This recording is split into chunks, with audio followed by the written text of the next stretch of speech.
And one. Okay. Well, I don't want to take up too much of the time talking because this isn't my call. This is a spotlight on Daniel. If you joined within the past minute or two, he's been killing it in the Wins channel, been killing it in CU. You guys have seen all this incredible stuff he's been up to in his business. So um, we kind of thought it'd be a good idea to have him just come and talk and give his take on things, what he's been up to, what processes he's been following, how he's been doing everything, and then my favorite part, personally, when we do these spotlights, is opening it up to questions. So if he says something that intrigues you guys, feel free to ask. He's here to answer. If there's something that you think you can take away from what he's doing that you're not, please do, because these student spotlights, in my opinion, are one of the best kinds of calls we have because it really gives you like a deep insight into what another successful student is doing. So I'll shut up here and I'll hand it over to Daniel. Thanks, Mateen, for that introduction. Yeah, so for those of you who don't know me, my name is Daniel Kechelos, and I've been in CU since mid-October, so about 6 months. And I'll just kind of dive through my process throughout joining CU, what it was like before I joined CU, my workflows, just basically everything about what I do in my business and all my systems and everything like that. So if you guys have any questions, feel free to raise your hand or drop it in the chat and we'll get those answered as we go throughout this. But a little bit about me. I started in video production when I was about 17, and for reference, I'm 23 right now. So it's been about 6 years I've been doing video. I first started in photography when I was 15. So that's really what got me into my love of cameras, filmmaking, photography, everything. So almost a decade. We're looking at 8 years if you count that photography at the beginning. And I went back and I was looking through just so you guys have a timeline. Um, I landed my first job when I was 17 and it was for $80. So like nothing. And it was like a 5 to 6 minute testimonial video for $80. Like it's like absolutely nothing. Um, Throughout college, I did video production on the side. I attended like a 4 year university for video production and marketing. And I do the occasional video job, maybe 1K here, 2K here, nothing crazy. And that was pretty sporadic. So that's one of the main things that drew me into CU was having a system for consistent lead generation and consistent outreach and building those systems. That was what really drew me to CU when I first started seeing Connor's stuff. And I was like, wow, it seems like these people are getting consistent jobs at a valuable rate. And that's what ultimately got me to join the program in October is I was facing those problems in my business like many of you guys probably are. And you weren't getting lead gen, you weren't getting consistent revenue and all those problems that come with video production when you don't know, the right systems to use. So after joining CU, I went through the course. That was kind of the first thing I did. Connected with the community on Slack. It was great to join those first calls at the beginning. And for the first like month or so of CU, I was watching all the sales calls, learning about the systems, learning about LinkedIn outreach, learning about how to pitch, the different types of video projects you can do, like the brand story videos, the reels, the reel packages, the testimonial videos, all that stuff. And then December 1st of 23 is when I really started my LinkedIn outreach. And I just started what the program said, send 20 a day with those messages. I use the templates that are provided in the course. Just follow that, pull through, and 20 a day, Monday through Friday. So like, what are that, 100 a week? And I've been doing that since December. And then I've had some pretty good success with it so far. So it takes about a month or so before you really start to see the benefits. A month to 2 months, kind of depends how much you're doing. But in January of 24 is actually when I booked my first retainer client. And it was for like 10 reels a month and a testimonial video for like 3K a month. So pretty solid retainer. That was just for 6 months. And that was like, what, 4 months after joining the program. So that was my first real big win. And then other parts of like CU that I've gotten were really just the community. The community has been essential to my growth, just learning from other people who are above me in their business, people who are doing 10, 15, 20K months, just leaning into them, learning about their systems, how they're doing things. That's been really essential to the growth I've seen. And yeah, it's just really, it's getting into systems and everything, which we can dive into, but that's just kind of a rough timeline of me and joining CU and a bit of my background. So I just yeah, want to pop in with like a quick, I guess like first question, guiding question kind of thing here. But so since when you joined it in October and where you're at now, if you had to put that, if you had to like put those two right next to each other, like that day, week before you joined, and maybe even today or yesterday, what do those days look like in difference of what you're up to, the kind of project slash money that's coming in, your processes? Like what do you like? How different? I know it's very different, like it is for all of us, but how different is it? Maybe like dive a little bit into that. yeah, Um, the difference in work you're getting, the size, things of that sort. yeah, for sure. So yeah, that month, 2 months, everything before CU, day to day, I was relying on strictly referrals and just cold inbound leads for jobs. I wasn't doing any direct outreach. I wasn't doing any marketing. I had a LinkedIn, but it wasn't optimized. It was really just people I knew from college, professors, friends, all that kind of stuff. It wasn't any real business mind, like business growth or anything like that. It was just people I knew. And now, after joining CU, my focus is on building a network on LinkedIn and in my personal life. People I know in the community, people on LinkedIn, reaching out with intention to people who I think I could help benefit through my services. And as far as like book jobs goes, I think last year, like 23, I probably had maybe 4 client jobs for the whole year. I think my revenue was like maybe 15K for the entire year from video stuff. And now it's like I've already doubled that, if not almost tripled in the first quarter.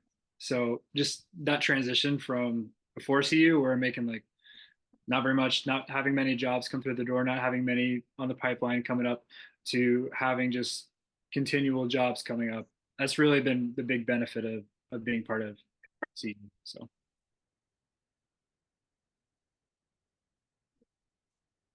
yeah. But, Um, any questions on that, Mateen, or anything you'd like me to elaborate more on?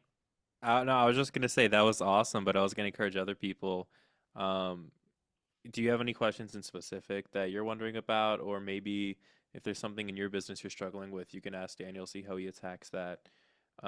Clearly, from what he's just like said already, you can see how well he's doing. So there's a lot of value to take away here, especially if you're a newer student in the program and if you've only been here for a week, 2 weeks, maybe even just a month. Something important he said early on was how long it took him to start seeing results from LinkedIn. And he got that first big win in January, but now where he's at, I mean, it's looking you like looks like you got your first big win in January, and then they just haven't really stopped since then. They just kept coming Right. in. Yeah, Yeah, I think it it looks just like keeps Austin going. raised his hand. Yeah. What's up, man?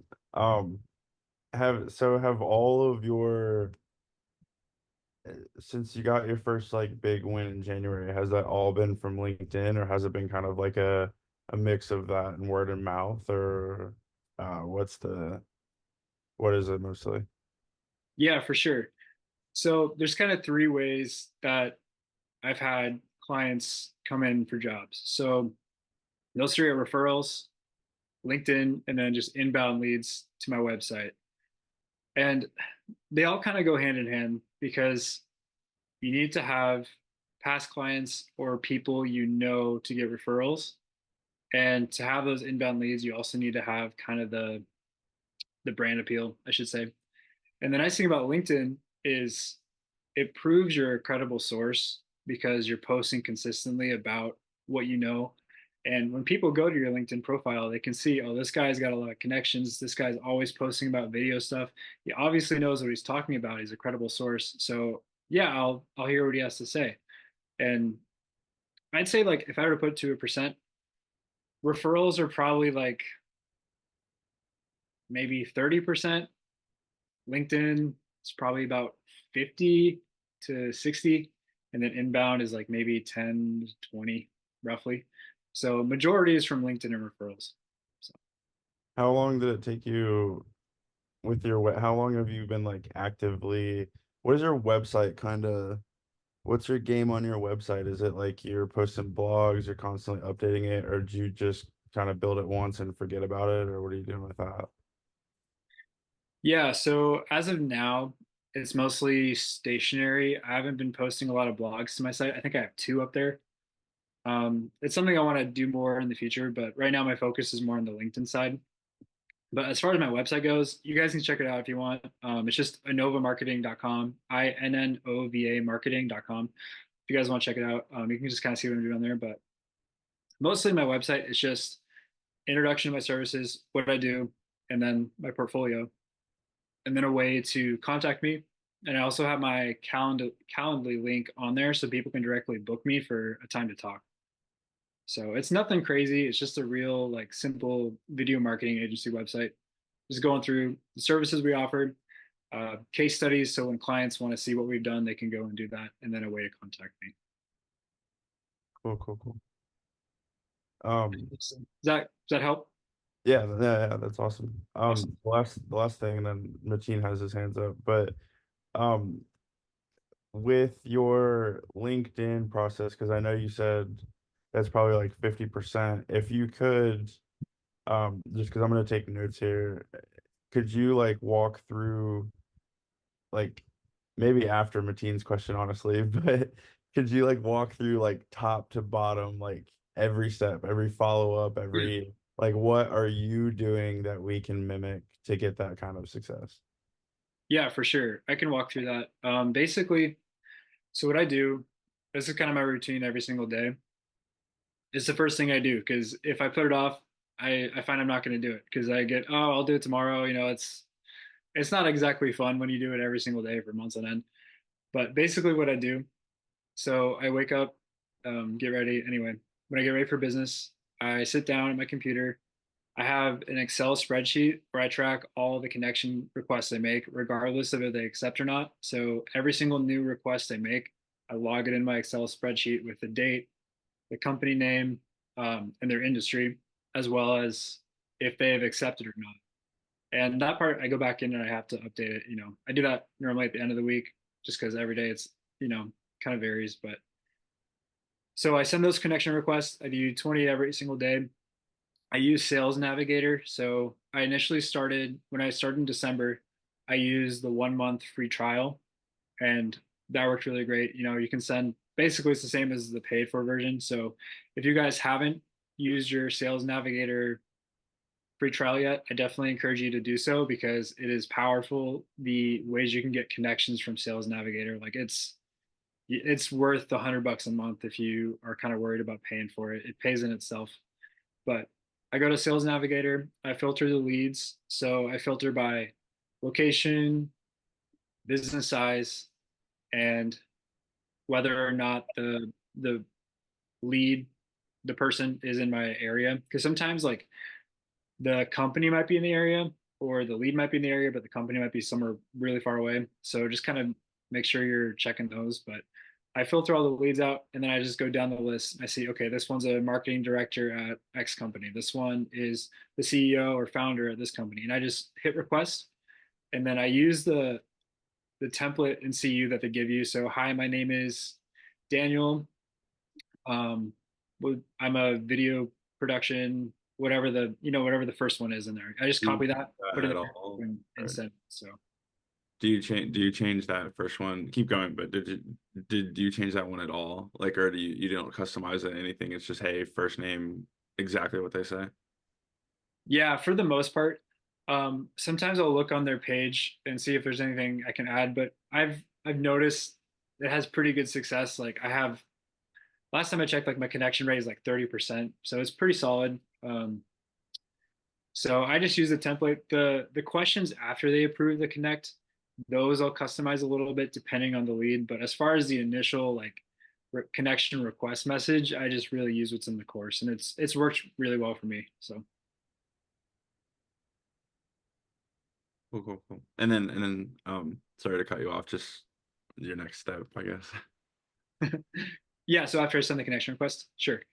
So after they accept, I go through the 5 messages that are laid out in the LinkedIn FAQ page. So I send the first message. I normally wait. So like say I send the connection request and then they accept it like right away. I don't send the first message right after that because then you kind of look spammy or like you're a bot. So I wait a day typically. So I'll do my LinkedIn connection request for the day, reply to any messages that I've got previously, and then I wait for the new connections till the next day. Then I send that first message and then reply to any messages, wait, and then I just follow those messages in order. So the first message, don't reply. Okay. A week later, send the second message. Still no reply, send the third message, and you just keep going on that. So you're not waiting a week after. So say they accept your connection request, you're not sending the hey, I own blah blah blah. We help people just like you. You're sending that the next day after they connect. You're not sending that a week later. Yeah, more or less. I don't send, so there, let me pull up the doc actually, because it'll be easier to reference these. It's not that first message. There's one right below it that says, hey, thanks for accepting the request. Let me just pull up here. It'll be easier to read this one. Thanks for the connect. Yeah, that one. So it's, if they accept the request, I go through and I send, I don't even see that. so it's below the messages. So it says first follow up, second follow up, etc. Then there's a line underneath that. It says the question is, what do you say if they say happy to connect or don't send a message after they accept your request? Oh, So a lot of times what happens is they'll accept my initial request message, but they don't send anything back. And I want to make sure that they get a message after they accept it. So what I say is, thanks for the connect. I put their name in. So thanks for the connect, John. I'm also based here in the city. Figured it'd be good to reach out. I own a video production called Nova Marketing. Not sure if you're needing video right now or you have an internal team, but I would love to be a resource for you and your business at some point in time. Looking forward to hear from you, Daniel. So I send that about a day after they accept the request. And then from that point, sometimes people message back, thanks, Daniel. Great to connect with you. Tell me more about your business. But most of the time, people don't say anything. So then at that point, I follow the 5 message structure and just send that on the schedules till they say something. So say I send that thanks for connect. I'm also based here in your area. No message. A week later, I'll send the first follow up. Hey, name, Daniel here again. I own Nova Marketing, local video production company, etc. So then I just follow that schedule until they reply. I didn't even that this is literally news to me. Like I didn't see, I guess I never read that second part of the first. I just saw the happy to connect and just forgot about the rest. Damn, I'm gonna Yeah, start doing that like today. I'm about to do that right now. no, I was the same way when I first looked at this. It's a bit overwhelming at first. So you're like, oh man, there's so much here going on. What do I do? But that message, the thanks for connect message has really helped a lot because people like to know that you're appreciative of connecting with them, and it helps start conversations too. I've noticed, but a Well, lot and of I can see that, not to cut you off, sorry, but and I could kind of see that kind of just like skipping like the BS because like I mean I most of my connections I have to send a minimum of probably 3 4 messages before I get anything back at all, and it's usually just a no thanks. But I mean just sending that, I can't believe this is the first time I'm seeing that. and a lot of times though, I will still have to send 3 or 4 messages. Most people aren't going to reply after that first thanks for the connect message, but sometimes they do. I've had people do that and I just start a conversation with them. Then I just completely skip all the 1 through 5. I only use, so those 1 through 5 follow-up emails, I only use those if they don't reply to me directly. Like if they send me a message that's more than just thank you or good to know or thanks. Like if they say, hey, thanks, great to connect with you as well. Tell me more about your business. Tell me what you do. If they send something like that, then I just start a conversation with them. And you can definitely use those follow-up messages as a guidance. So if they just kind of say thanks or something more generic, you can use those. But if they send something a little more customized, I just start a conversation with them and just see where that goes. And I try to, do a little bit of understanding, try to see what they're looking for. You still want to keep it on topic. You don't want to just start talking about, like I had this one guy once, he just was asking me about my company, how long I've done it, but he had no interest in video. He just wanted to learn more about me. But that's still valuable too, because you never know if they know someone else who needs video, they could always refer you. So you definitely want to still follow up on those messages, but just keep in mind, you want to try to keep it on track if you can. And Yeah. yeah, Thank you. so it's That's just very knowing helpful. those conversations, making sure that, because I've noticed this a lot too, and I've had people on LinkedIn, I'm sure you guys have too. They reach out to you and you can just tell everything's automated. There's no personality with it. Everything's just strict template.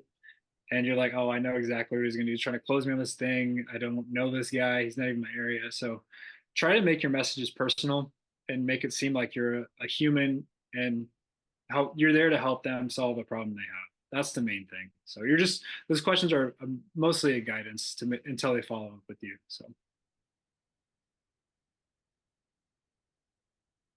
that good, Austin? Any other questions? Yeah, thank you. That's a huge help. Yeah. That's all I need. I'll get out of damn, I can't believe that. Yeah, thank you. Yeah, of course. David, looks like you're next, I think. Hey, hey, Daniel. Hey, how's it going, David? What you Doing got? pretty well. How about you? I think we've messaged recently. So glad you're a successful student. I do have like a question, and it's kind of on top of what Austin is saying. And I've been kind of going through it now. Is with so many connections, even like a Google Sheets, like sometimes there's like 300 connections within a month. And I'm wondering if I should even break it up into like the first week of April, second week of April, third week of April, because we're sending so many connections, and especially when if they haven't accepted it but you're still tracking it, I feel like maybe I should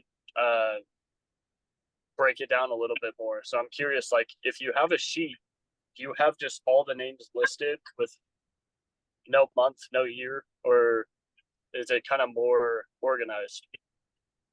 Yeah, so in my Excel file, what I have, it's let me think here. The name, the connection, the day I sent the connection request. So like if it was today, I'd Yep. put 424, and then I would put if they approve the request, I put the date they approve it. And the nice thing in Excel, if you make it a table, you can Yeah. filter by dates. So then I just filter by dates. So I can send, okay, I want the April leads, I want the May leads, and you can just go through and select the ones you want.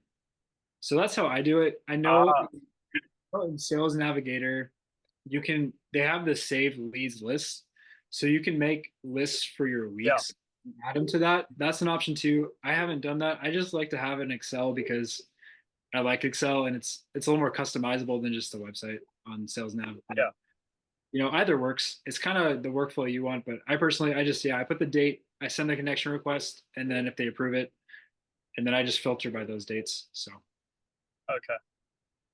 Yeah, because I use Google Sheet and then I use Trent's template and then I modified it a little bit because I think one of the main things is I wanted to add if they responded or not, yeah, because that allows you to be like, okay, I need to send a little bit more personal of a message, or this is more of a priority because they at least responded to one of the messages. yeah, and I have a column on mine for if they've accepted or not. I just put Yeah. yes or no. So then I can filter through, okay, these all said yes. And then I have one to last message date, and that's for me. Mhm. So that's the Yeah. date I sent them a message. So then I can just quickly see, okay, these I need to go back and follow up with. Um, that's just how I do it. It's pretty straightforward, but Okay. Sweet. All right. Good to know I'm on the right track. yeah, it gets pretty complicated when you have Yeah. Uh-huh. 1,000, just tons of people, and it's just like, oh man, there's so many here. It's hard to keep track of after a while, but if you have a good system like in Sheets, Yeah. just you have the dates, and you should be good. So So I'm curious, are you tracking every single connection? Like even if it was like another video strategist or someone like me? Because that's what I started to do because I was like, well, they could be a good resource. But yeah, I'm just curious, like, are you tracking every single connection or is it like more of a select connection? I only do select. So the only ones I put in my Excel are like people I reach out to every morning. So those 20 requests I send, those are the Yeah. ones I take in there. if I get a connection request from like a CU student or just another video person who might have just saw a post of mine, I don't put that in the sheet, um, just because they're not really the target audience I'm looking for. But Yeah. they're more likely to probably message me, and the like the CU students, because they a lot of times I've noticed people in CU are the ones who are engaging the most in posts, so I can keep track of Yep. Yep. it. As far as my Excel goes, I just mostly do the clients, just because that's my main focus. Otherwise, it'd just be crazy and it'd get a little too confusing. So you could definitely like make maybe a secondary sheet and just put these are resources for videographers and filmmakers and other creatives. You could do like a Yep. creative list where it's separate from the clients. That way, you're still tracking them, but they're not intermingled. That's an option too. Something you could maybe do. That's a brilliant idea, and I think that's what I'm gonna do because I thought about it, but I didn't want to make it too hard. But now I'm like, well, now I'm kind of losing track of people because like you could sort it, but Yeah. you can only do so much with Google Sheets or Excel, like in regards to sorting with names. Right. Yeah. What I would do is maybe just make a separate one for CU. Then you have Yeah. them separate. Sweet, I appreciate it. Thanks, David. All right, Christopher, what you got? Hey man, how's it going? Good. How are you? Pretty good. I had a just question about, I guess, discovery calls and like any general advice towards maybe your strategy of like booking discovery calls from cold leads. I don't do like I feel like I'm struggling a little bit with my follow-ups, but I didn't know if you had any advice on a specific strategy for booking discovery calls. So the strategy for booking the calls or strategy for when I'm on the call, what I do? Which one are Like you? like booking a call, like going from kind of your LinkedIn outreach and you're going through your messages to like getting them to actually get on a call. Gotcha. Yeah. So that it really comes down case by case on the conversation I'm having. So like say they reply after one of my messages, "Hey, this looks great. Tell me more about what you do." And then I say, something like, "Oh, we help businesses turn their leads into loyal fans using video strategy and marketing." And I would ask them a question in that message. So I would say something maybe like, "Have you done video for your business before?" Just something open ended for them to answer that keeps the conversation going. Right. And they say, "No, I haven't, um, but we might be interested in doing a project." And then I would follow up with a message. Thanks for your reply. Could you tell me a little bit more about what you're looking for? Just get some more information. I don't want to book a call with someone unless I know that I can help them solve a problem they're having, just because it wastes my time, it wastes their time to jump on these calls when you don't know really anything about it. Yeah. So keep messaging them, keep nurturing the conversation, keep asking some open-ended questions like, "Oh, what kind of problems are you looking to solve through video? What problems are you facing in your business right now where you think video could be of use?" Questions like that. Okay. And then the answer is, "Oh, we have a really great company, but we have no way of telling our story. We don't have a good way to tell people what we do." Then I would say, "Okay, that sounds like what we call a brand story video. And we could definitely talk about some solutions to help you overcome that problem. Um, Here's my link." I send them my Calendly link. And then here's my link. Feel free to book a call with me and we can discuss this further. And then if they don't book a call with me, then I check up with them a week later. "Hey, name, just curious, are you still interested in talking about video production in regards to the problem solved?" And they'll say yes, just haven't booked a time yet. And I say, "Okay, I'd encourage you to book a time now. My calendar fills up pretty fast. So just so we can make sure we can get you on a call to talk about problems before I get too booked up."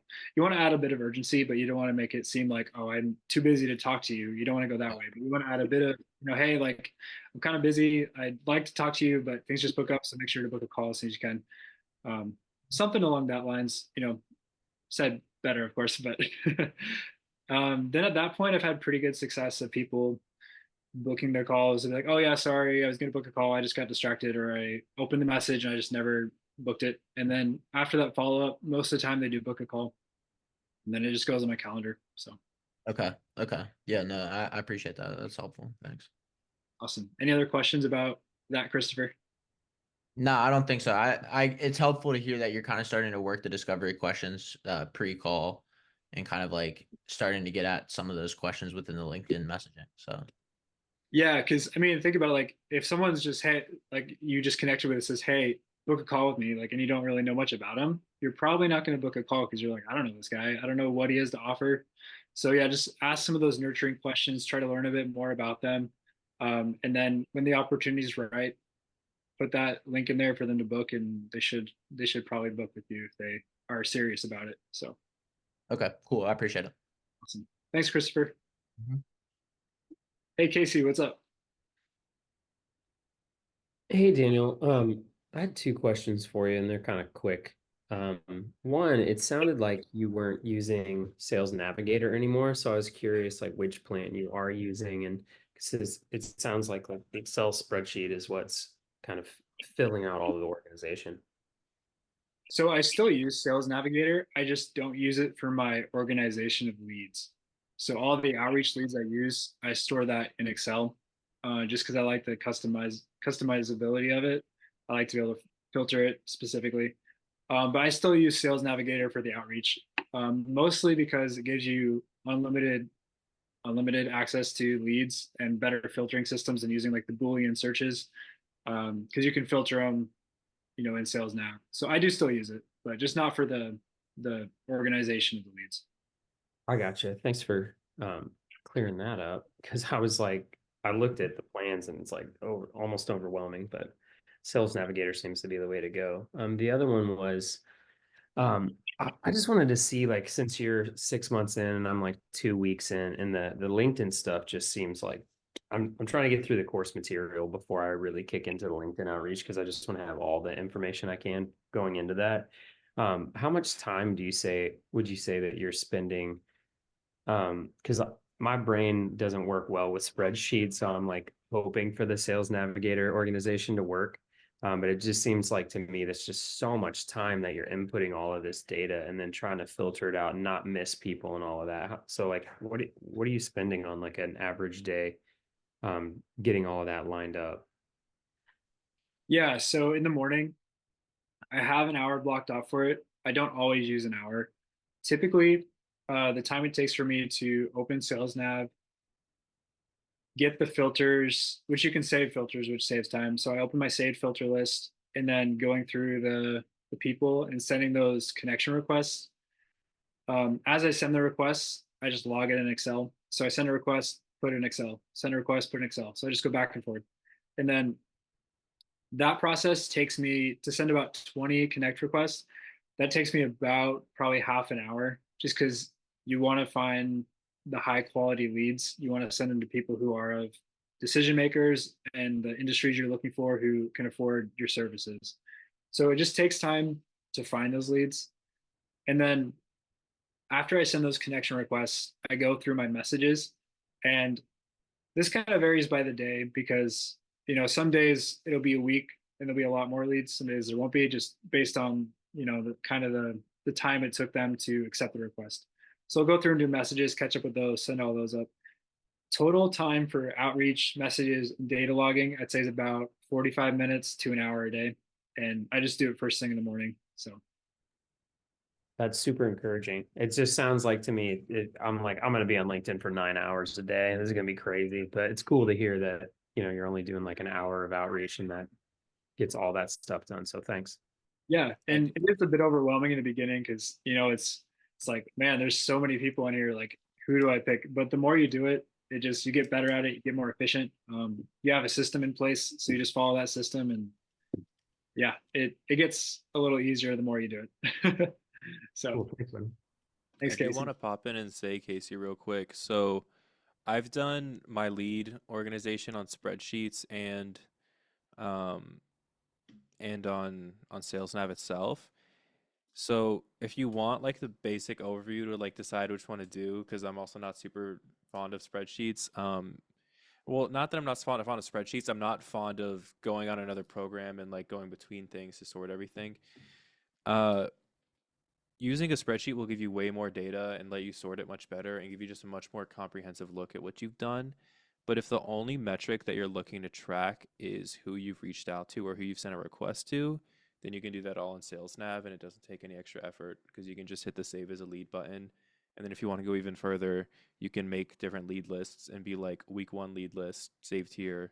If you want to go even further, you can be like week one construction leads, week one healthcare leads. So if that's the only metric you're looking to track, then you can use that. But if you're looking to track other metrics like who's accepted, who's responded, all this other stuff, then yeah, spreadsheets are the way to go. Yeah, I saw you have that video with I think Connor in the LinkedIn section. So like what you just explained is exactly what your video showed, which seemed like it was a little bit Oh, more nice, yeah. um less overwhelming than like trying to Yeah, it's less overwhelming and it's quicker, especially if you're on like a time crunch. So like if you're afraid to spend too much time on it, that would work. I will say though, I don't spreadsheet track anymore. I do lead list track, and that's just because I was spreadsheet tracking like the first few months, and then I kind of just realized that for what I was doing, I didn't really need it, so I stopped doing it just for time purposes. But like, it's so much more comprehensive. So, if it does offer you data, it's not that much more time consuming, and it's definitely worth the effort to do it than to not, especially if like you can really use the stuff that it offers you. Like I know Trent, Daniel, I think David said he does too, like a bunch of people, and you see you are using spreadsheets to track, and it's for a good reason. Thanks, guys. Yeah. Thanks, Casey. Leo, what's up? Uh, so I am not doing like Casey did. I've jumped in. I haven't finished the material yet, and I'm like, fuck this. I'm sending leads. I'm sending messages. It's going well, bro. Good. Glad to hear it. I'm gonna push you there, Casey. I want to get you to quit that 9 to 5, bro. Dude, I'm just following the legend, man. Here he is. No, okay, so I've got a specific question actually. So I've actually done outreach. Also didn't realize what Austin now said. It's like if they accept to connect, like reach out. I was waiting for another week. I just sent out another 20 for people that accepted the connect. I was like, while we're on the call now, I was like, let me send out a quick message. But one of the guys actually came back to me yesterday, and he said, so basically what I told him, I adapted the message a bit. Sorry, let me just find this chat. It's like, I'm Leo and I run a video production company in Valencia. I'm accepting new clients and I'm looking for a right fit. I found and then the company's name, and I'd love to connect, learn more about the company, and see if I can be a resource in respects to video. And he literally replied like very quickly, and he was like, "Thank you. Let me just translate this quick. Thank you for the offer. Whenever you want to chat, let's get to know each other." And I was like, "Sweet, book a discovery call." So basically, what I told him.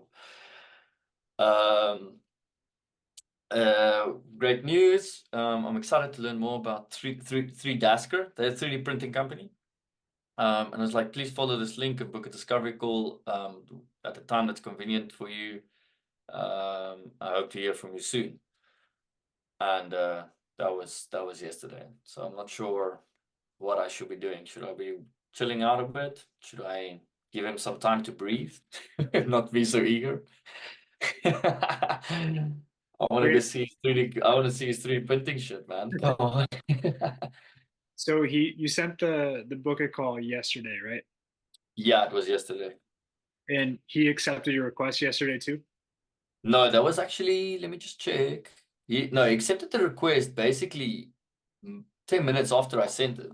Okay. And was like, I'd like to learn more.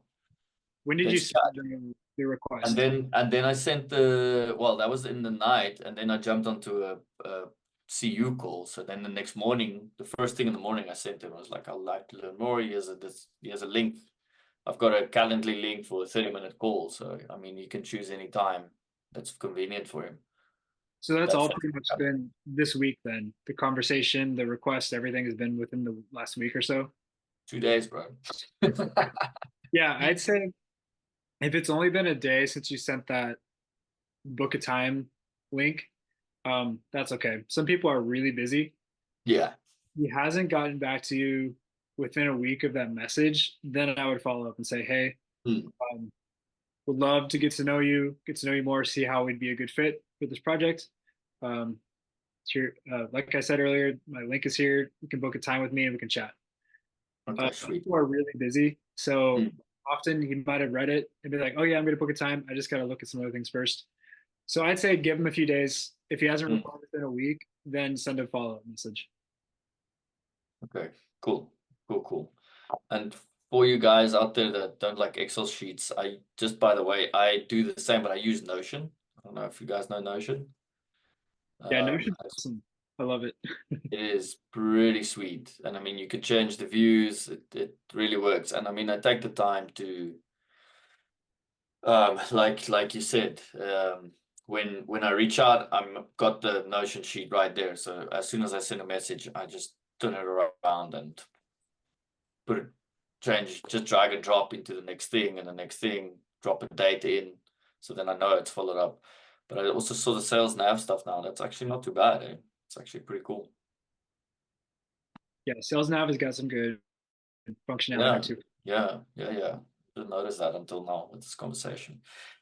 Anyway, that's me, guys. Thank you. Thanks, Leo.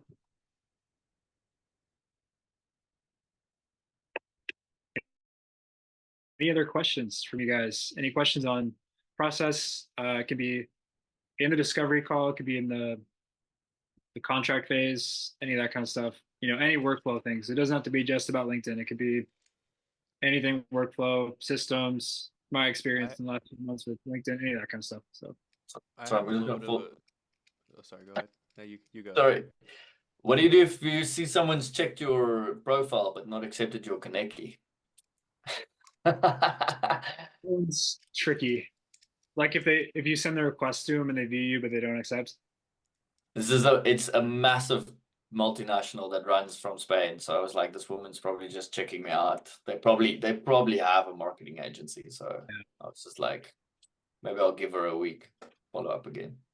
That gets a bit tricky because I mean, once you send the request, you can withdraw it. I'm pretty sure I haven't done that myself. I'm pretty sure there's a way to withdraw it and send it Yeah. again. But Uh, you don't seem too pushy either. So Once you redraw, you can't send it for I think 3 weeks or something. okay. yeah. It's Yeah. limited time 3 weeks. sometimes. Yeah. So I don't know. I haven't personally done much with that. I would Mm. say if they view your profile and don't accept, just move on to the next one. There's always gonna be more leads. Of course, it kind of sucks because you're like, man, this is an awesome lead. I love to work with them, but at the Yeah. end of the day, you can't make them accept your requests. So it's one of those things Yeah. where you just keep the process going, keep getting more leads, keep adding, and if a few months go by and you want to try again, just withdraw it and send it Yeah. again. And that's what I would do. I don't know if Mateen has another outlook on that, but Because I checked they're big, they in manufacturing, so they make like different kind of adhesives and stuff like that. And I mean, I love that kind of stuff. I love it. I love a tool and a construction thing because I work with my hands a lot. And I think they have an internal team. I've been doing a lot of research and trying to find out, but I don't find any much about it because their videos are very UGC kind of stuff. But like you can see, it's guys that work for them that do it. It's not good, but they get a lot of views because they are such a big company. I mean, probably I follow them as well because I mean they've got good products. So, but the videos aren't good. So, but yeah. I'll give him time. I'll give her time. I'll give her time. Cool. I'll shut up now. Thanks. Yeah.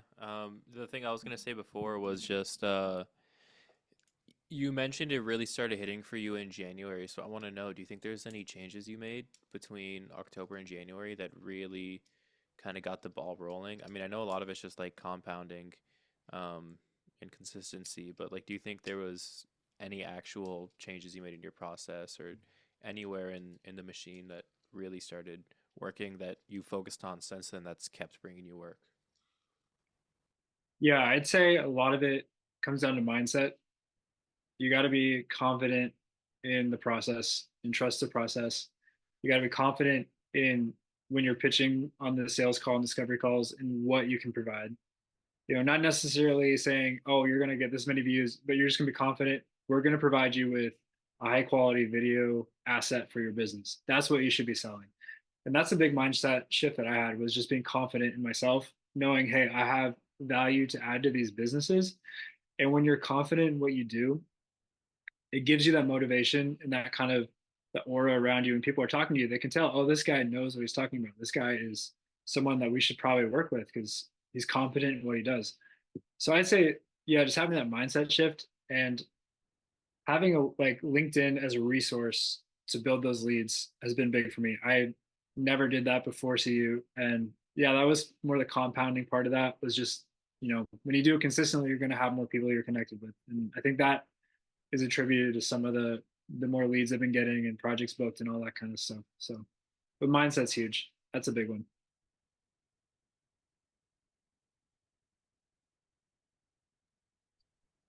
I got a quick question. Yeah, what's up, Brandon? Yeah, I'm curious, like what niches and industries you've gone after, and as I've been doing that, I've been sort of learning more about the nuances of the type of words and phrases that they use to describe themselves, if they're the decision maker, and just curious what your arc has been like with that, even if it's not necessarily an industry that I'm going after. I'm just sort of curious to hear people's stories about how they've gotten more like dialed in along those lines.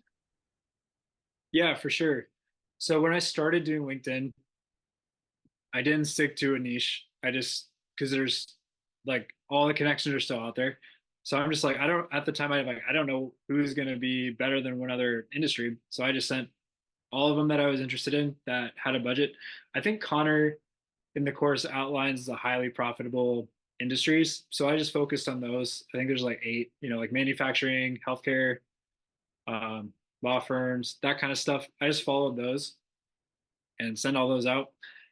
And I still do that because I like variety. I haven't niched down in my business yet where I just do manufacturing, where I just do law firms. I haven't done that yet just because I'm still seeing success in a wide niche of those highly profitable industries. I do those. I don't do the ones he doesn't recommend. Like I haven't done any gym stuff. I haven't done any really real estate. Um, Real estate can be good, but it's a bit more competitive and not as high profit. But or like restaurants, I don't do those. I just do mostly manufacturing, healthcare, technology, um, law firms, finance, banks, that kind of stuff. That's what I mostly focus on, just because I know they can afford the services. But I would say if there's a company you're interested in working with, send them a message. But the best ones I've had success with, though, as far as response rates, a law firm I got off of LinkedIn. That was like a $8,500 project from LinkedIn. That was really good. Healthcare has been really good, and I had one nonprofit that was pretty good. That one was a little unique because we did a tax credit instead of actual like money. So I did like a $10,000 tax credit for a brand story video for them, which I mean still helps me because that's going to lower my tax bill. So I still get something out of it. But that was through LinkedIn. Let me think what else. Technology company. I just had a call with him last week. That was for like a startup tech company. So those are like the best ones I've had, are kind of that manufacturing, healthcare, tech, law practice. Those industries have had the best apply rate. But I reach out to a wide variety. Hope that helps, Brandon. Great. Hey Daniel, I want to, sorry for the hard left turn, but I just wanted to see what you're editing on. It looks like you got Resolve in the background. Are you part of the Resolve master race or? Kind of. So yeah, my post-production workflow, I actually use both. I use Creative Cloud and DaVinci Resolve. So I edit my videos in Premiere, and then I like the really heavy color grading machine that Resolve is. So what I do is I cut my videos in Premiere, export an XML file, and then import that into Resolve, and then my timeline's built, ready to go.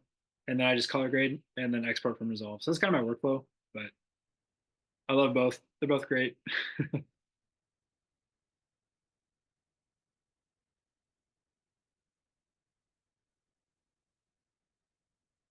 So yeah, if you guys have questions on workflow as far as video production goes, we can definitely talk about that too. So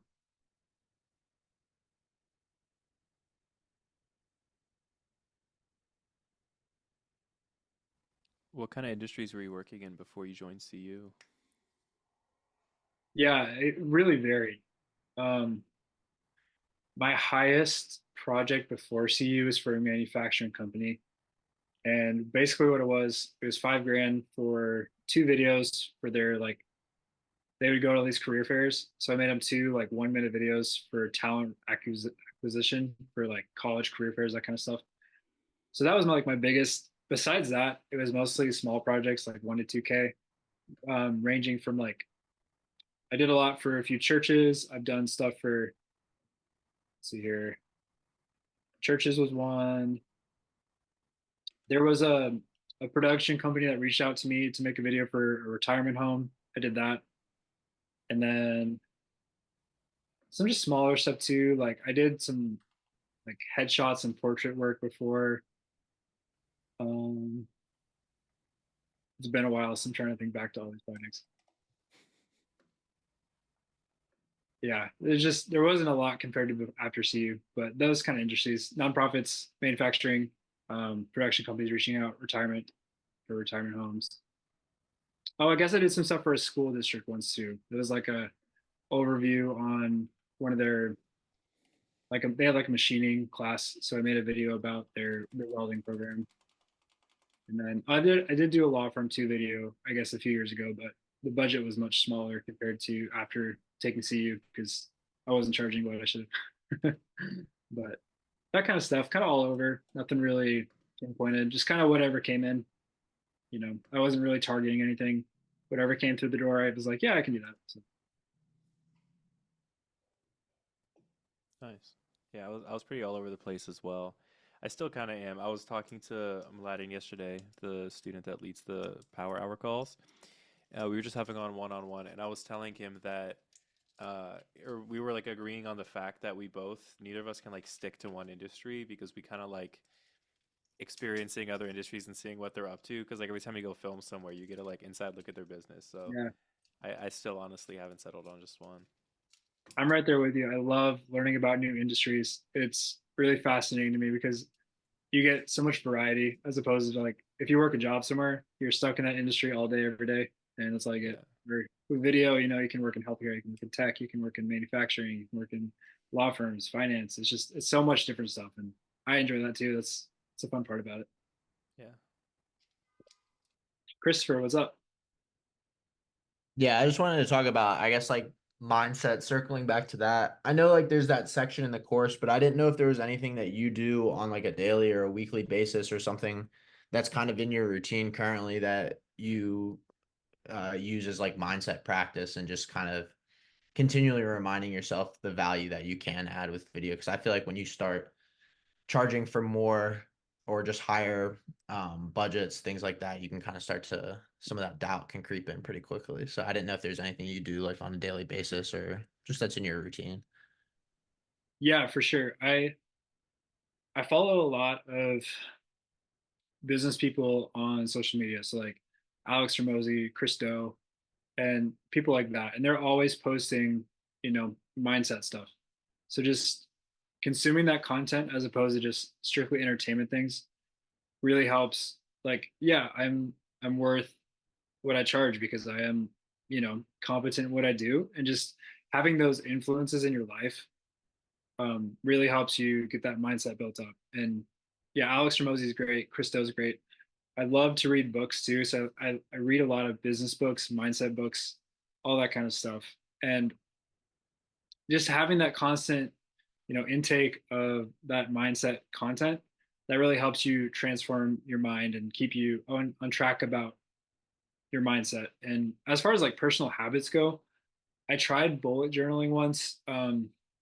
It just, I don't know if it wasn't for me or I didn't like the format of it, but I tried it. I tried like keeping track of every day, like little wins I've had. That works pretty good too. But honestly, just like keep making goals for yourself. That's a big one for me is constantly evaluating. Here's where I'm at now. and then I want to be like, where do I want to be 6 months from now? Where do I want to be a year from now? And having those goals set that are, measurable, attainable, actionable, and definable, those really help me keep my mindset in place. Like, man, I have these big goals I want to achieve. So how am I going to get there? And that's been a big motivator for me, is just having those goals. So Okay, yeah, cool. No, I appreciate it. awesome. Hope that helps. Yeah, definitely. Sweet. Casey, what's up? Hey man, I thought my mic might have been on when my kid was running around here, so sorry about that if that was the case. Um, do you guys ever, and Mateen, you could also uh chime in here. Do you guys ever run into like really challenging clients? Because I feel like the way that the CU course is structured is like you're really only going to end up in the room with people who are ready to pull the trigger on stuff because it seems like that's kind of how it's geared. But do you guys ever run into like challenging clients that you just end up walking away from, or it seems like it's mostly positive? Yeah, so far, thankfully, I haven't had any really negative client experiences yet. I've had a few people on LinkedIn send like snarky comments.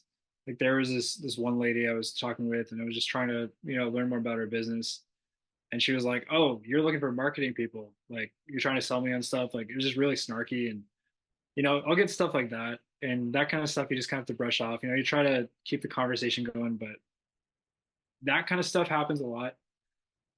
But as far as actual clients that I've onboarded, signed onto projects, and are working with, I haven't had any really negative projects yet or clients. I think a big part of that too is, keeping an eye on them when you're in the discovery call phase, listening to how they're phrasing words, listening to how they're replying to the comments you're making. That's going to show you a lot about who they are as a character and who they're going to be like to work with. And I would say, like, if you're getting, you know, a lot of headache on those discovery calls, it's probably going to be a headache in the project. So just keep that in mind as you're onboarding clients. If you're feeling you're not a good fit, it might just be best to say, hey, I don't think we're a good fit on this project. I don't think we should move forward. But as far as clients you sign on, I haven't had any bad experiences yet. So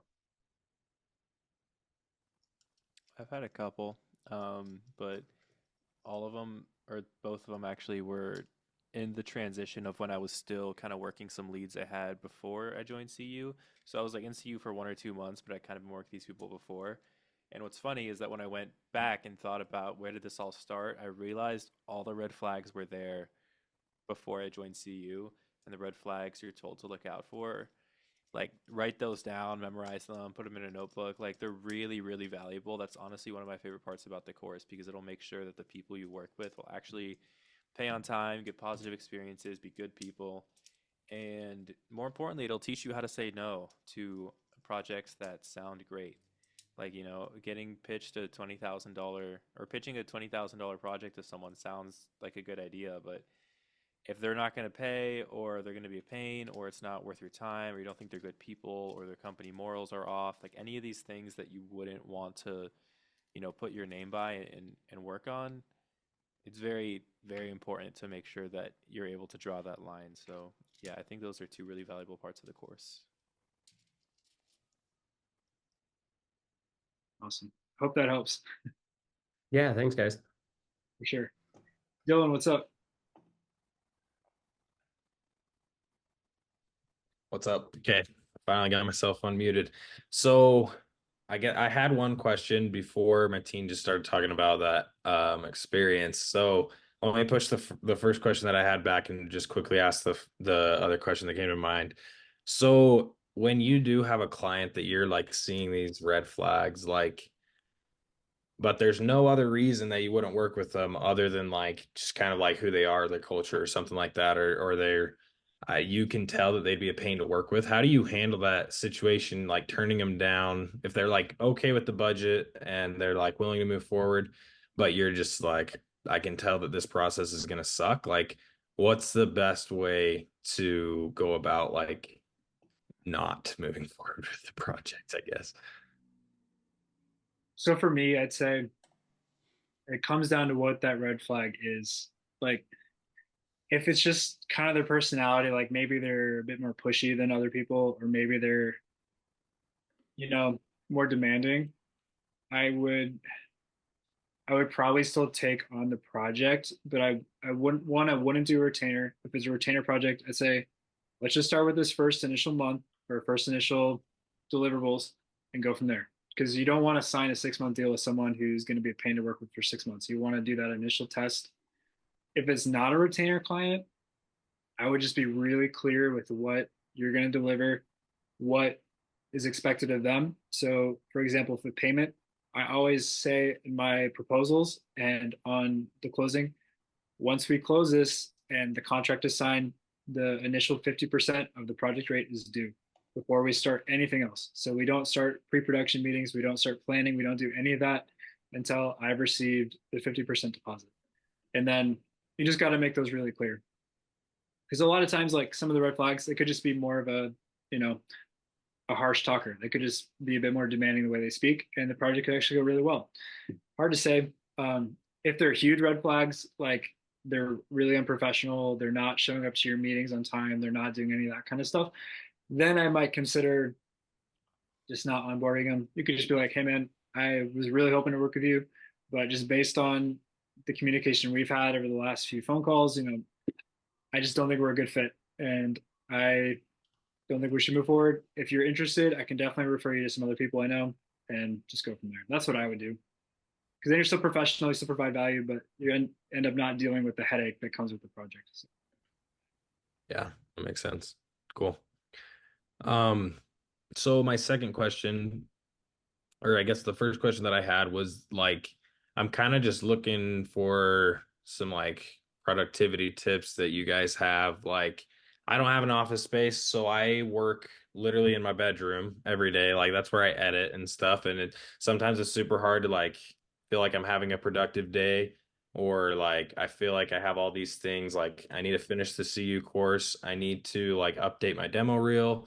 I need to update my website. I need to send out these LinkedIn invitations. So like I honestly am just open to anyone is like productivity tips of what you guys do and throughout your day to help you out with that.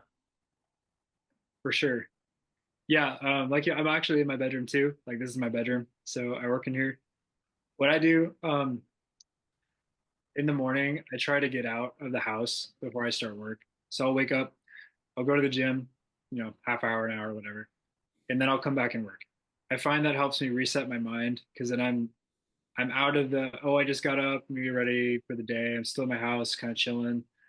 When you leave the house, it resets your mind. You're somewhere new, and you come back, and then you're in a new frame of mind, ready to work, ready to go. So that's what I would do. Yeah, I'd also just like if you have other spaces in your house, like I don't know if you have a laptop or desktop, but if you have like a living room or an outdoor patio, you could always take your laptop out there and work. Just sometimes a new space gives you creativity. I know it does for me. Like sometimes I'll just leave the house, go to the coffee shop, and work for a few hours. I find that helps a lot too. It's just a new space, gives you new ideas. So that's what I would do. Cool. Appreciate it. Anybody else have any other productivity tips that they use throughout their day? You have a problem with not wanting to get to work. You sit there and you are maybe bored, procrastinating. Wait, are you asking me? Yeah, I'm asking you. Because Not necessarily. Not necessarily. I sometimes for sure it's that. I feel like the main thing is like a lot of the times I just feel overwhelmed like with what I need to do between editing and all these different things. So like that could be some like a place where I'm curious if you guys are really good at like organizing and like, you know, if you guys do something specific at the beginning of your day that helps you to just kind of have a path throughout the rest of your day or stuff like that. I like timers a lot. I'll set a lot of timers, even if it's just an hour. And then it's kind of like you focus on, that one you have, Mateen, is nice. It even if you just do an hour and you say, I'm gonna focus on this one single task for this whole hour, no matter what. And I, I mean, if you do that for 3 times, that's, that can be 3 pretty big accomplishments for your day. Yeah, I love that. That's a good idea. Sorry, And then, Leo. yeah, How about you? I love the coffee shop too, just getting out of your environment. I'm in my bedroom too. It can get brutal. Yeah. Yeah, bro. If you're feeling overwhelmed, the best thing to do is to plan the night before, so that you don't sit there on the day and like start stressing out immediately.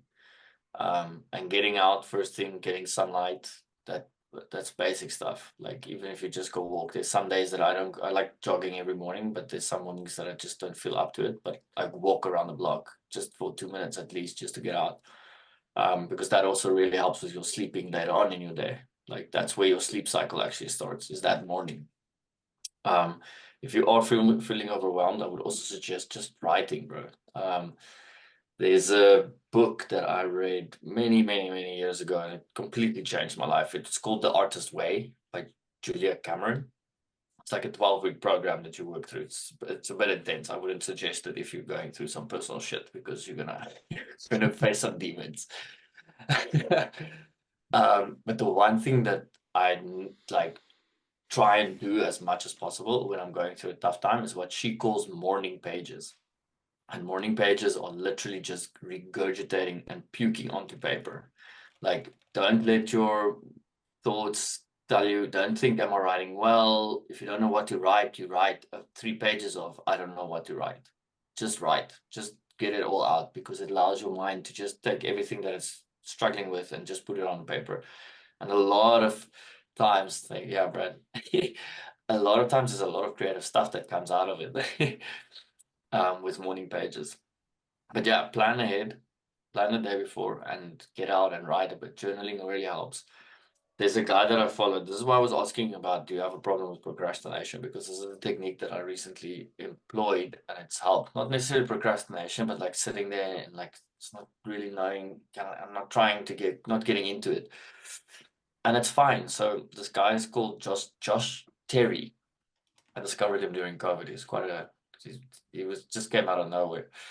And what he says is like, go put a chair in the middle of a room, but like it should be in the way. It should be super random space, but in there. So if it's in your bedroom, put it there somewhere. But it's not the chair that you work in. It should be a different chair. And if you're sitting and you're working and you're like, don't really like doing this, go sit on the chair.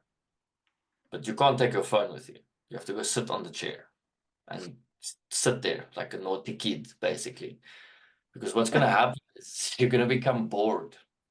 And then doing the work is going to be the best thing that you can do. Your mind is going to be like, fuck, okay, let me just go do the work. And if you sit for 5 minutes and your ass is itchy still, then you go back to the chair. And I promise you, after 2, 3 times, you're going to be in the work. And it's much better than struggling with it, trying to get into work the whole day. I love my procrastination chair. It's here in the middle of the house. It really helps. So yeah, there's a few tools, man. That's how I do it. Cool. Yeah, appreciate it, you guys. I'm definitely gonna. Yeah, I need to be better at getting out in the mornings and just working out for sure, just to break up, where I am. And I need to set timers. And I think the procrastination chair is a good idea. So thank you guys a ton. That'll help out a lot. Sweet, man. Dylan, the other thing that I found really helpful in the mindset chapter, since I'm like one of the new guys, was the pick the 20% that moves the needle 80%. And so I put a note in my phone when I'm just kind of like out and about or doing something that pops into my head. I'm like, oh, that's right. I gotta update the LinkedIn banner. That's gonna be like a big thing for like um, the way I'm viewed. So that was really helpful, was the 20%. Because then if I move at 80% and I don't do the 20, I've still done 80%. So like that's a huge mindset win. And then the other one was it was the reward system. And it's backfiring on me because now I feel so guilty when I don't do stuff. I'm like sitting in the chair at the end of the day watching like the game or something like that. And then I'm like, shit, I forgot to do that thing. And so the reward system for me has been really good. And also the 20% that moves the 80% has been huge. Sweet. Thanks, man. Loving all the head nods. I guess any other questions? Anything you guys want to know? Workflow? Anything? Let me know. I got a quick one. Like, so I've been in video production a long time, but the idea of calling myself a video strategist is something that's still sort of new to me, and like just sort of learning about what that really means and delivering that for the clients and stuff. And knowing that you know been in production for a while, I'm curious like if you had a how maybe you've incorporated that, and then maybe specifically, is there like a mix of because when I talk to people about video strategy, like just casually, like with friends and stuff, hey, I'm doing this thing, like they just think about like ads, and I'm like, no, it could be like recruiting, it could be internal, it could be like onboarding people. Like, do you have I don't know how big the sample size is, or I could open up to other people too, like how much stuff is in terms of the type of videos that you're being paid to make is sort of like straight up brand story video, external social content versus anything that's sort of internal, a little bit like not the first thing that people would think about when they're thinking about video for their business. Yeah, video strategy. To me, when people ask me what that means, I basically pitch it as it's a video that works for you and your business. You know, it's not something that just looks pretty. It's not just something that, oh, it was cool to watch, but I didn't really get anything out of it. Video strategy is video production, which can be beautiful. You know, it can have very cinematic images, but it has a purpose behind it. You know, it's something that is thought about, strategized. You know, we're developing a plan behind this for a reason, you know, with a goal in mind. So like say it's a financial video to raise fundraising for a new startup. We're creating this video with the intention of gathering funds for your business. So I just pitch video strategy as, you know, that it's just, you know, a plan and a well thought out plan and strategy behind video production. That's how I take it. And because it kind of depends, every project is different, you know, like internal videos are going to have a different strategy compared to a creative ad spot. It just really depends on the project, but at a high level, that's what I say. So awesome. So anyone else have insight on that before we move on to Casey, or Casey, you got something on video strategy or? You know, it's actually kind of related to the same question, but in a little bit of different. So I mean, if you guys are ready, I can jump in. Yeah, for sure. So I'm having a mindset shift, kind of similar way around the video strategy thing, but I'm still struggling with like imposter syndrome because I don't have a client pool that has provided enough data so I can come into these meetings and go like, this does work because XYZ. So how did you guys navigate the beginning stages of but the mindset shift is like, I'm not guaranteeing the results, but like this is the expertise, and like the strategy portion is us sitting down and hashing out the plan together so that you actually get what you want, as opposed to me promising you an end result. So is that similar, or have you guys found something a little bit further that helped? Yeah, I guess what I do, how many projects have you done before CU? If I can ask you that. Like how long have you been doing video for? Um, well, I was on the other side of the camera for quite a while, and then I switched and started doing the production side about 8 years ago as a hobby, and then it turned into like the you know, my friends and family, and then, you know, kind of got started the same way with the warm leads. And then so I'd say like 10 to 20 video projects before CU, and that was like paid stuff and spec work and like buddy rates and that kind of stuff. Yeah, so what I would do, if you haven't already, I would reach out to your past clients and say, hey, I'm ramping up my video production business. I'd love if you could leave like a review or a testimonial. You can make like a short quiz in like Google Forms, just asking some basic questions like, what was it like to work with us? What did you think about the results? Like that kind of stuff. Send those to your past clients. And then most of the time they will fill it out because if they're happy with what they did, they want to help. And then you can get some testimonials from your past clients, and you can put those on. Make sure to ask for their permission to post and repost the content, just so that they know, hey, I'm going to probably share these with people. And then I would take those testimonial quotes, and if you have a website, put them on there. Post them on LinkedIn as like an image with text on them. And that just helps show that you're credible and you know what you're talking about and you've done projects in the past that have had success. And I think that'll help you like show the new clients that you will offer what you do, what you pitch them. You'll have that end result, that great video for their business. That's what I would do.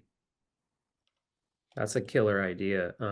What was the Google site you said you were using? I was like just scribbling all the stuff you were saying. So Yeah, it's called Google Forms. Every Gmail account has it. If you go to like the 9 dots where like Gmail Drive is, I think if you scroll down, there's a Forms button. It's real easy. You just click it, create a new form. You can type whatever questions you want. You can do multiple choice. You can do short answer. It's endless. So that's what I did for a long time. I just use a Google form. I just switched over to an internal form on my website just so I could have it all in the one spot. But Google form, I used that for years and it worked great. So awesome idea, guys. yeah, and if anyone else has any insight, feel free to chime in. Like we'd love to hear from everyone. So Sorry, I missed that part. There was some strange noises in the house, and it's like 1:30, so I was just like freaking out. It's like, what do you use the forms for? Google Forms. So the platform is Google Forms. It's included if you have like a Gmail account, you'll have access Yeah, to but no, for what is it? what. I use it for getting like feedback from clients. So every single time I finished a project, I'd send them I call it my client satisfaction survey, and I'd send that to them. I had like 8 to 10 questions. Nice. What did you think about the project? Are you happy with the results? If you knew someone who needed video production, would you refer us? Like questions like that, just like basic survey questions. And I just use those for my marketing. Sweet. Okay, cool. Thanks for repeating that. Sorry. There's my Sweet. team going. But yeah, I'm gonna bounce soon. So I just want to say, like, dude, like, it's been really inspirational checking your wins and like seeing you just going from strength to strength, like just in the short few weeks that I've been here. So like keep it up, and thank you so much for the insights today. That was really cool. Thank you, Leo. I appreciate that. Yeah, feel free to reach out, guys. If you have questions, you can always DM me in Slack. I'd love to talk with you guys on there and help out whatever way I can. So Sweet. nice to see you.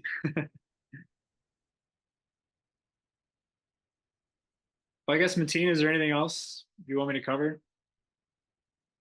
I didn't have anything in mind as far as just, since Daniel's a spotlight, I mean, it's really just him sharing his experiences and then us asking questions, which we did a pretty good job at. But yeah, go for it, Dylan. Okay, sorry. This is like a super easy question probably. So I'm gonna do a brand story video for my brother's real estate business just to like get a brand story video on my portfolio because I don't really have one on there. I'm curious when you guys do, so I'm gonna have him talking obviously in the brand story video, but then he is gonna have like a couple that he's worked with that help buy and sell a bunch of real estate. I do like a testimonial part of the brand story video and stuff like that. When you film the couple, do you think it looks better when you're doing the brand story video to film them individually, or should you film them together? Do they always work together? Like when they're selling houses, are they there together as a pair?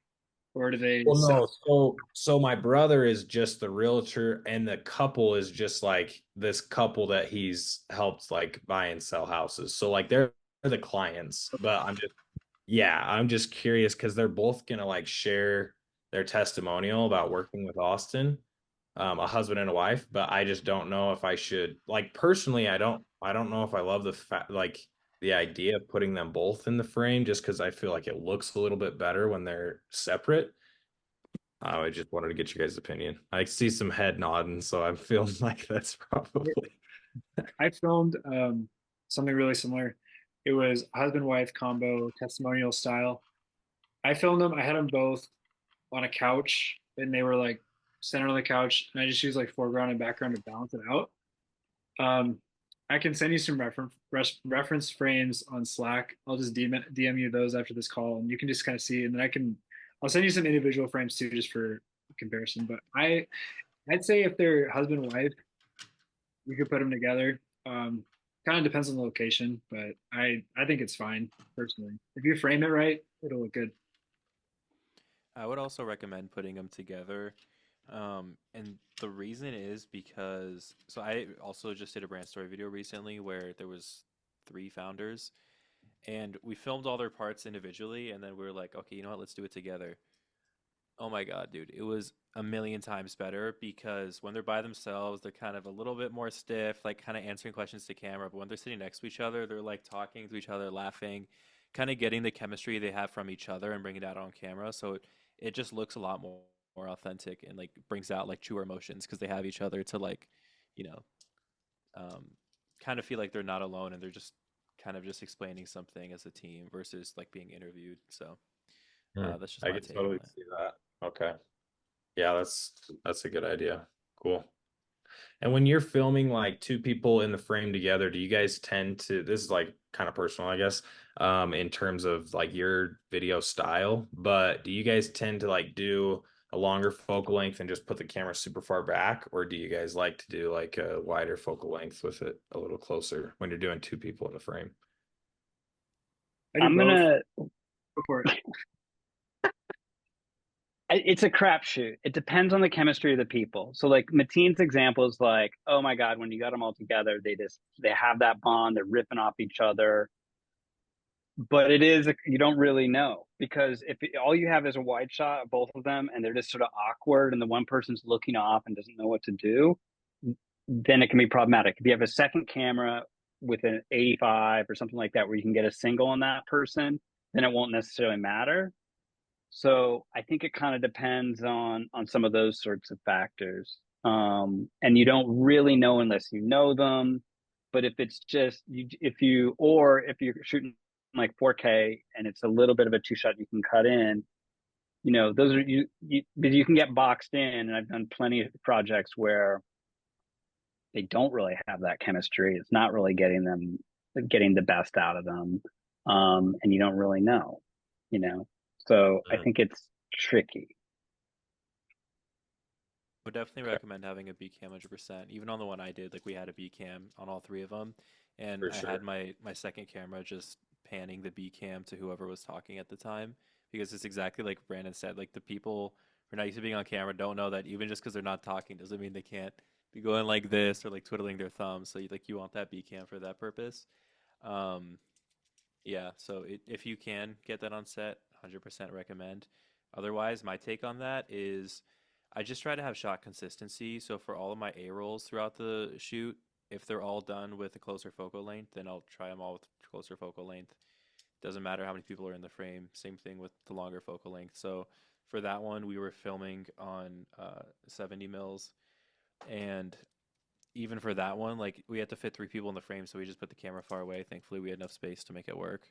Hmm. It did have to get a bit wonky, but it was just worth it because I don't know. It's like a little subconscious detail, but to me, I think the video flows better if like the amount of bokeh in the background and whatever the aperture and the focal length, it's not like all changing too much. And those are things that like the normal person they couldn't explain to you what they were, but they could see the difference. And it kind of makes the cuts more harsh, especially if you're cutting between two different clips of people talking. Yeah. No, I totally agree. I personally like using longer focal lengths because of the compression and everything. I just was curious. I guess part of it is the practicality of it, like if you have the space and everything to move the camera back to. So I will be using two cameras. So I own one camera, but I'm making my brother pay for the rental for the other camera so that I'm not really making him pay for the video. So I'm like, can you just pay for the rental stuff?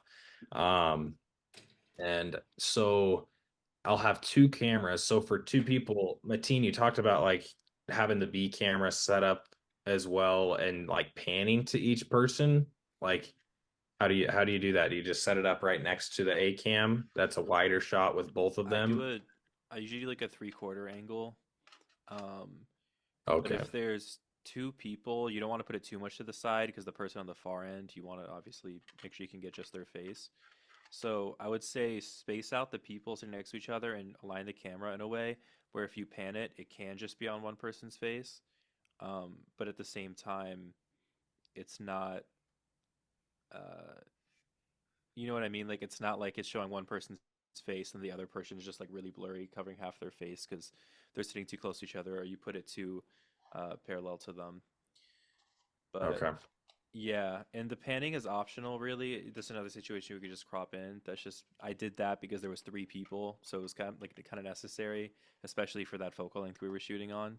So every time somebody would start talking, my second camera would just pan to them and get like an individual thing of them. Okay. Cool. Yeah, Wait, thank you. for sure. Cool. Well, I mean, if we don't have any other questions for Daniel, or just in general, I mean, of course, it's Daniel's spotlight, but if you guys have anything in general, you can always ask. Um, I'm just gonna wrap it up here. It looks like things are slowing down. So as you guys know, we always end with key takeaways. And if we could get maybe three key takeaways, we have, let's see, we have about six people in here besides me, Daniel, and Miguel. So between the six of you, half of you can give one key takeaway. We'll be good to go. I'm just thinking about that phase of when after they've connected and you're starting to get into a dialogue of trying to tease out what the relationship is with video, and just getting a little bit more information before going to that discovery. Being a human being, like going like now off the script and and just some of those key questions. I was riding my bike when you were talking, but I'm going to go back because I felt like that part of it, the perspective and value you're offering there was like huge. Just some of those points, some of those key little like um extra little sentences to kind of move in that direction of the discovery call where it feels mutually beneficial and you're already in that role of like, oh, I'm going to solve your problem, not selling the video. Check. I Awesome. think. Oh, sorry. I was just gonna say, I'm glad you found that insightful, Brandon. So go for it, Dylan. No, I was just gonna say, like, I loved when you shared because when did you say you joined CU? Was it October? Yep, October of 2023. Yeah, so you joined in October, and your first big deal, I guess, from CU was in January, right? Yep. Okay, cool. No, I just appreciate hearing that, and like it just kind of gives me like more confidence in like just doing the simple things every single day because I've started to do the LinkedIn outreach and I've had like a bunch of people like connecting back and a few people messaging back. Obviously I haven't had any deals from it yet, but um I just think that for me, it was good to hear like sometimes it might just take a little bit of time and then the ball just keeps rolling because since then you've done awesome and you've keep landing deals. So I am just using that as like fuel of like just do the simple things every single day, no matter what the result is, and you'll see the results eventually. So Awesome. Yeah, that's for sure, Dylan. It's just those little things, keep consistent with it and they'll build up over time. So thanks for sharing.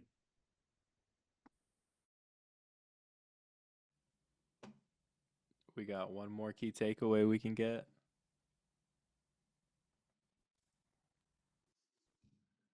Okay, I'll hop in. My key takeaway from the call was, let me think. There was a lot of really good value shared. I'm gonna go with when you were talking about. I like when you were talking about the lead tracking on LinkedIn because that's something that not everyone does. It doesn't matter if it's on Google Sheets or Sales Navigator or whatever. It really doesn't. That's irrelevant to the main idea of just having that system in place in general. It's not a requirement. It's not something that's really like stressed heavily in the course, but like just being in the grit day to day, it's so helpful to know how things are going because Daniel's getting a 30% connection rate. I'm getting a 30% connection rate. If you start tracking your leads and you're getting like a 10% rate, something's wrong, and you would never know that if you weren't tracking it. So, yeah, my key takeaway is just be more adamant about it. I mean, from time to time I'll slack, and things like this remind me. It's like that's why I'm doing it, even though it's just like a little bit, like 5% extra work on top of the normal outreach is really really helpful long term. But yeah, cool. Well, thanks everyone for joining today's call. I won't do the outro. I'll let Daniel wrap it up. But yeah, I just want to say thank you. Yeah, thank you guys for joining. I appreciate you listening and learn about, my journey. And like I said, if you guys have any questions or want to learn a bit more, feel free to DM me on Slack. Love to talk to you guys. And yeah, keep killing it, keep working hard, keep doing the day by day, the small actions, they build up over time. So thanks for being here, guys, and look forward to talking to y'all later. What a call. If you're still here watching, then I'm going to assume this had to have been valuable for you if you're still hanging out with us an hour and a half later. So what I want to do is I want to give you two more things. Number one, I have a training right below this video linked down in the description that is going to walk you through step by step all the things that Daniel did to get from where he was to where he is now. And number two, if you want to join this community and you want to get access to these calls, to ask questions, to get feedback, and to just skyrocket and grow your video business at an exponentially faster rate than trying to do all of this on your own, then you can apply to work with us and book your one-to-one call down below. This is an invite-only program, and we highly protect our community so that we're only working with people we're 100% confident that we know we can help take their video business to the next level and achieve their goals. So if you want to get access to these calls that we have every single day, Monday through Friday, this was just one of 5 weekly calls that we host like this on different topics. You can apply to work with us and book a call down below. And if you're not quite ready to make that step yet and you just want to learn a little bit more and just continue to get some free resources and some free value, then click the link to that free training and go ahead and check that out as well. All right, I'll see you guys in the next one. Peace.